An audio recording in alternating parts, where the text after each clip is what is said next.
로마서 1장 4절의 말씀, 한 절의 말씀을 함께 합독하도록 하겠습니다. 성결의 영으로는 죽은 자들 가운데서 부활하사 능력으로 하나님의 아들로 선포되셨으니 곧 우리 주 예수 그리스도시니라. 아멘. 네, 우리 옆에 있는 분들과 한번 인사하겠습니다.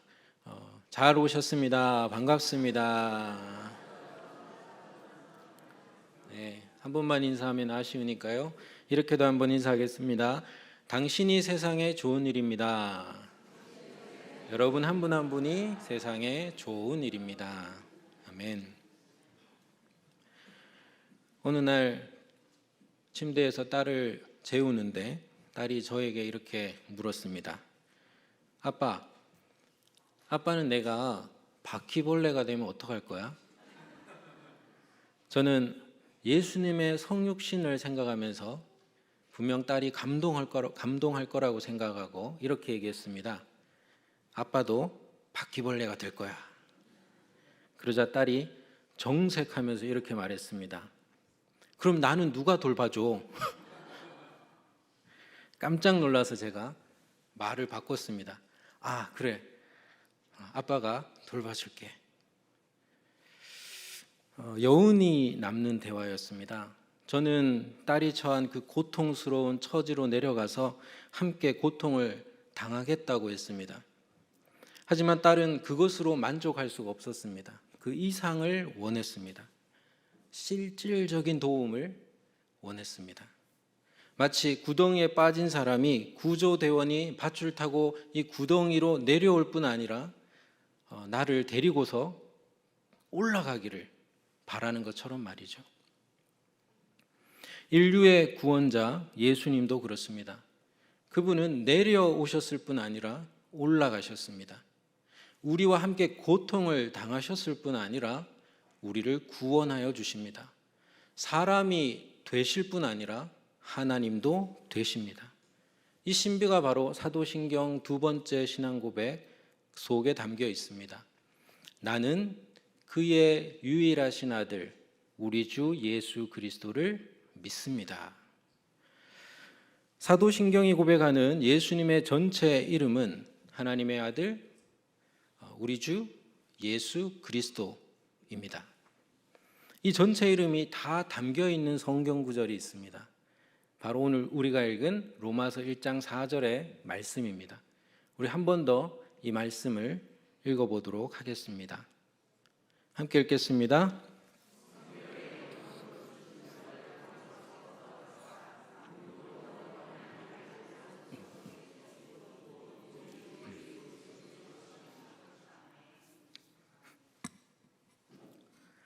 하나님의 아들, 우리 주 예수 그리스도. 여러분은 이 이름을 소중하게 여기십니까? 구약 시대의 유대인들은 성경을 읽다가 하나님의 이름인 여호와라는 단어가 나오면 감히 읽지를 못했습니다. 마치 왕정 시대에 왕의 이름을 우리가 함부로 부를 수 없었던 것처럼 말이죠. 그래서 어떻게 했느냐면 주님을 뜻하는 히브리어인 아돈과 그리고 여호와의 모음 글자 아오아이 이걸 합쳐가지고 아도나이라는 단어를 만들었습니다. 그리고 여호와라는 단어가 나오면은 아도나이 주님이라고 불렀습니다. 혹은 여호와의 이 자음이 원어로 네 글자거든요. 그래서 네 글자라고 불렀습니다. 읽지를 못하고 아도나이 혹은 네 글자 이렇게 불렀습니다. 그러니까 이스라엘에게 하나님의 이름은 감히 입에 올릴 수 없는 거룩한 이름, 성호였던 것입니다. 여러분에게 예수님의 이름은 성호가 맞습니까? 기도와 예배의 시작과 그리고 본질은 다른 것이 아니라 하나님의 성호를 부르는 것입니다. 기도 어떻게 해요? 기도 너무 어려워요 하는 분들에게 저는 이렇게 안내합니다. 한번 따라해 주십시오. 기도를 잘 못하자. 기도를 잘하려고 하는 게 문제입니다. 기도는 잘할 수 있는 게 아닙니다. 기도를 잘할 수 있다고 생각하는 게 착각입니다. 기도의 예배의 시작과 본질은 다른 것이 아니라 하나님의 성호를 부르는 것입니다. 그래서 서방교회의 사도신경과 같이 동방교회의 그 유명한 짧은 예수 기도는 그 절반이 성호입니다. 주 예수 그리스도 하나님의 아들이시여 죄인인 나를 불쌍히 여기소서. 한번 따라해 주시겠습니까?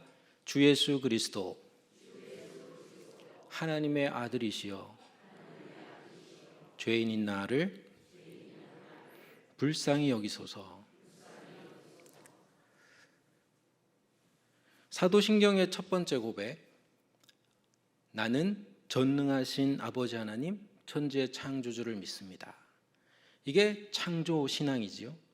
이것이 바로 구원 신앙의 토대요 터라고 했습니다. 그럼 구원 신앙은 뭐냐? 둘째 고백이죠. 나는 그의 유일하신 아들 우리 주 예수 그리스도를 믿습니다. 누구의 유일하신 아들입니까? 천지를 창조하신 창조주 하나님의 유일하신 아들입니다. 그냥 아들 아닙니다. 유일하신. 그래서 누구와도 비교되지 않습니다. 예수님은 하나님의 독생자입니다. 그 특별함을 사도신경과 함께 가장 권위 있는 신앙 고백으로 인정받으며 또 이 사도신경의 신학 해설처럼 보여지는 니케아 콘스탄티노플 신조는 이렇게 표현합니다. 그분은 영원히 아버지로부터 나신 하나님의 독생자로서 빛으로부터 오신 빛이요 참 하나님으로부터 오신 참 하나님이십니다. 그분은 피조된 것이 아니라 나셨기 때문에 아버지와 본질이 동일하십니다. 만물은 그로 말미암아 지은 바 되었습니다. 그런데 그 하나님의 유일하신 아들이 우리와 같은 사람이 되셨습니다. 그 고백이 그는 성령으로 잉태되어 동정녀 마리아에게서 나시고입니다. 여기서 성령으로 잉태되었다라는 것은 예수님의 신성, 하나님 되심을, 그리고 마리아에게서 나셨다라는 것은 예수님의 인성, 사람 되심을 뒷받침합니다. 이 고백 속에 예수님의 신성과 인성이 공존하는 신비가 빛나고 있습니다. 그러니까 세상에서 가장 특별한 분이 세상에 탄생하신 것입니다. 자, 그러면은 그 다음 내용이 어떠해야 합니까? 위대한 이야기가 펼쳐져야죠. 그가 태어났다. 그가 엄청난 대단한 활약을 했다. 그러나 고난받고 죽으셨다. 이렇게 전개돼야 되는 거 아닙니까? 그런데 사도신경은 황당하게도 예수님의 탄생 후에 곧바로 예수님의 고난과 죽음을 말합니다. 본디오 빌라도에게 고난을 받아 십자가에 못 박혀 죽으시고, 그가 태어나셨다. 그러나 죽으셨다. 노래 시작했다. 노래 끝났다. 이거와 뭐가 다릅니까? 황당하지 않습니까? 어떻게 살았다가 없습니다. 하지만 여기에 여러분 소름 돋는 메시지가 있습니다.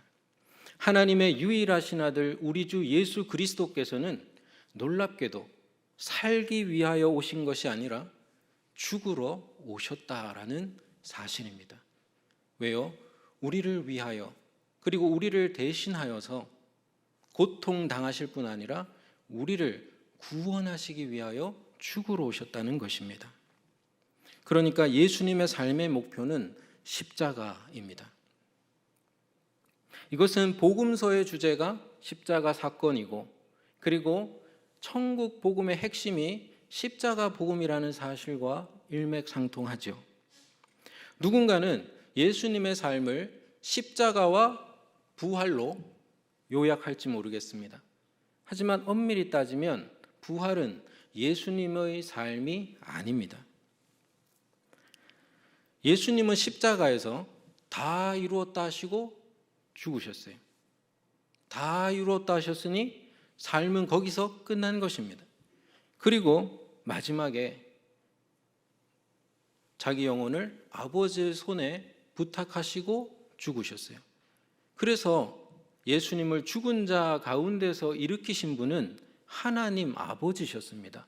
그러니까 부활은 성자가 아니라 성부의 행위였습니다. 그러니까 예수님의 삶의 목표는 십자가입니다. 예수님은 십자가를 이루기 위하여 걸어가셨습니다. 십자가는 우리 모두의 대계명인 하나님과 사람을 사랑하기 위한 겸손한 순종의 걸음이기 때문입니다.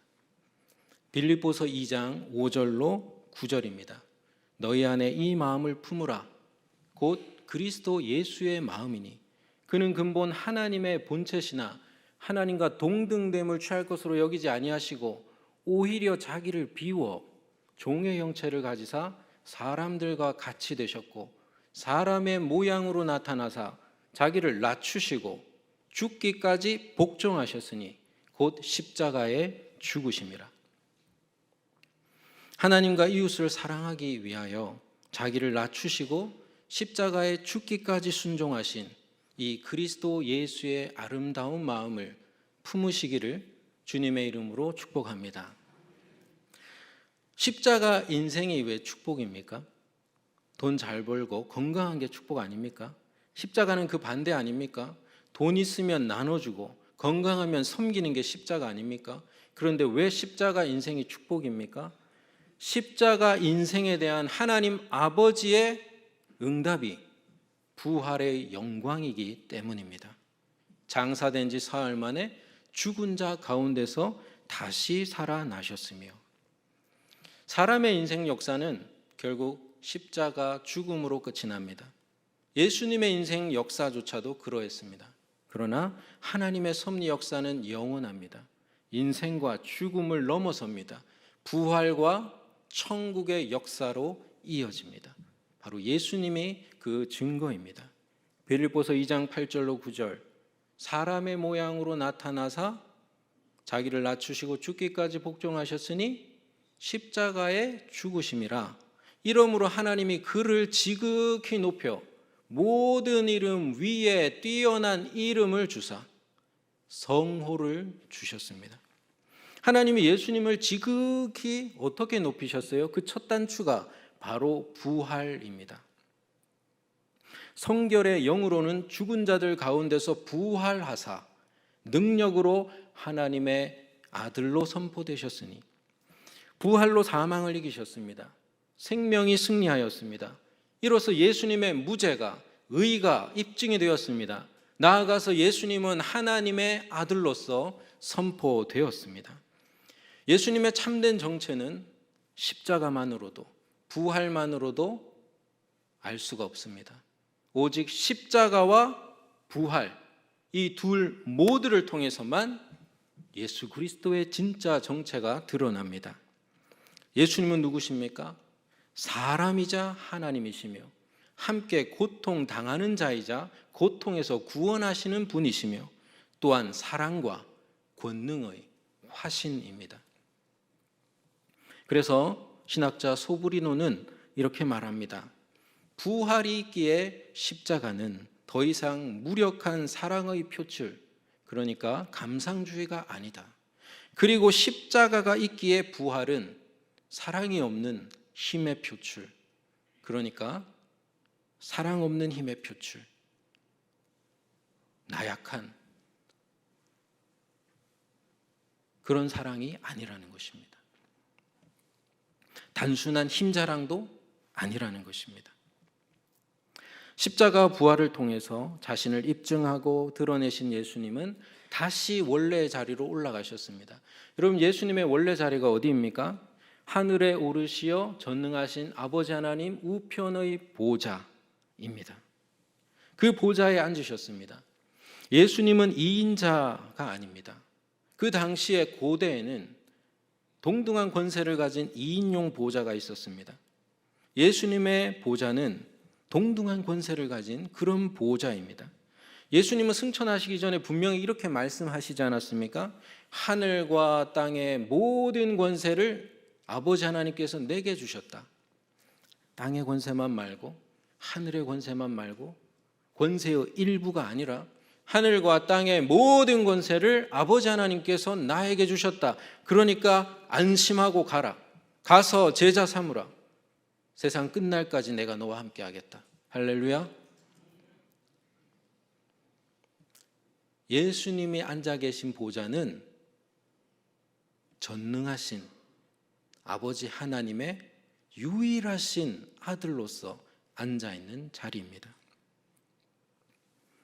그 자리에서 온 세상을 통치하고 계십니다.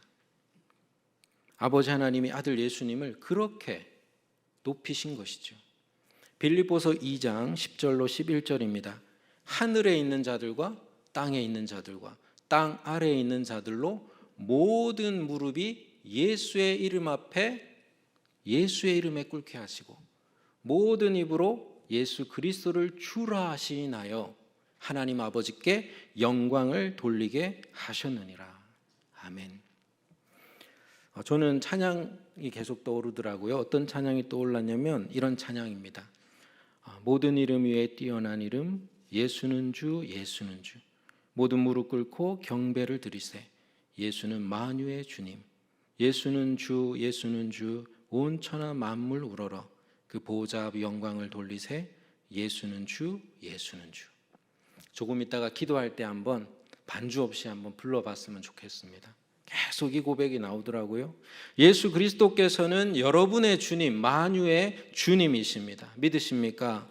그 주님의 통치를 여러분은 사모하십니까? 그것을 간구하고 계십니까? 그것을 여러분의 삶의 자리에서 받고 계십니까? 우리 교회는 주님의 통치를 받아서 세상에서 하나님 아버지께 영광을 돌리고 있습니까? 주님의 통치가 무엇입니까? 많아지고 높아지는 겁니까? 주님의 통치는 하나님과 이웃을 사랑하기 위하여 자기를 낮추고 비워서 섬기며 순종하는 십자가 인생입니다. 사랑과 겸손과 순종으로 열매 맺는 그러한 주님의 진짜 통치를 받으시기를 축복합니다. 교회를 떠난 분들 가운데 이런 생각하는 분들 많습니다. 하나님이 살아계시다면 세상이 왜 이런가? 하나님은 없거나 있어도 쓸모가 없다. 그래서 나는 하나님 못 믿겠고 교회 안 나가겠다. 이런 친구들, 이런 교우들 많습니다. 그런데 이 생각에는 한 가지 전제가 깔려 있죠. 선하신 하나님이 계시다면 이 세상은 자동으로 선해야 한다. 근데 이 전제가 맞습니까? 선하신 하나님이 계시면 세상은 자동으로 선해야 합니까? 선한 부모 밑에서 자란 자식들이 다 선하던가요? 그 부모를 욕할 수 있습니까? 누구 책임입니까? 본인 책임 아닙니까? 1차적으로. 그럼 그 자식은 왜 그럴까요? 자아를 가지고 자유롭게 그렇게 선택한 것입니다. 마찬가지로 좋으신 하나님이 계셔도 세상은 그렇지 않을 수 있습니다. 인간은 과도하게 자기 중심적으로 행동할 수 있고요. 책임을 외면할 수 있고요. 자유롭게 악을 선택할 수도 있습니다. 하나님은 그렇게 사람을 창조하셨습니다. 대표적인 예가 아담이잖아요. 하지만 반대길도 있다는 것을 예수님이 똑똑히 보여주시죠.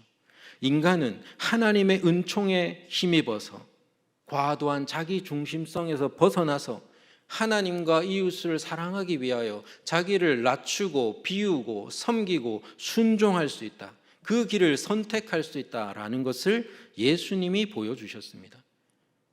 그런 주님의 길을 따르는 사람이 많아진다면 이 세상은 살만 나는 좋은 세상 될 것입니다. 하나님이 계시다면 이 세상이 왜 이러냐는 소리 못할 것입니다.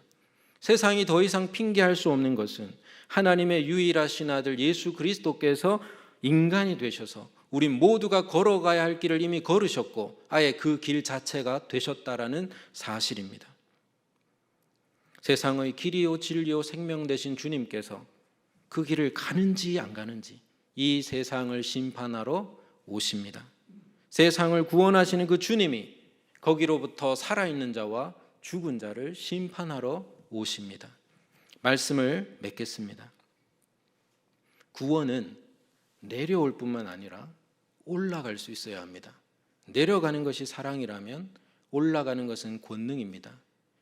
예수 그리스도께서는 사랑으로 내려오시되 십자가에 죽기까지 내려가셨고 권능으로 올라가시되 부활 승천하여 전능하신 아버지 하나님 우편의 보좌까지 올라가셨습니다. 그리하여서 하나님의 유일하신 아들이자 만유를 통치하시는 주님이심을 선포하셨습니다. 그 주님은 참으로 하나님이자 사람으로서 하나님과 우리를 화목케 하시는 구원자가 되십니다. 그리고 하나님과 이웃을 사랑하기 위하여 자기를 낮추고 비우고 섬기고 순종하는 십자가 생명 길도 되십니다. 그래서 세상의 길이요 진리요 생명 되시는 주님이 이 세상을 심판하러 오십니다. 이것을 믿는 여러분, 그러니 부활의 영광을 바라보시면서 이 십자가의 길을 때로 고단하고 외롭고 지치고 힘들어도 묵묵히 걸어가시기를 하나님의 유일하신 아들 만유와 심판의 우리 주 예수 그리스도의 그 거룩한 이름으로 축복합니다. 이렇게 함께 신앙을 고백하겠습니다. 왼손을 가슴에 얹고 오른손을 드시고 저를 따라 이렇게 한번 신앙을 고백하겠습니다. 나는 그의 유일하신 아들 우리 주 예수 그리스도를 믿습니다. 아멘.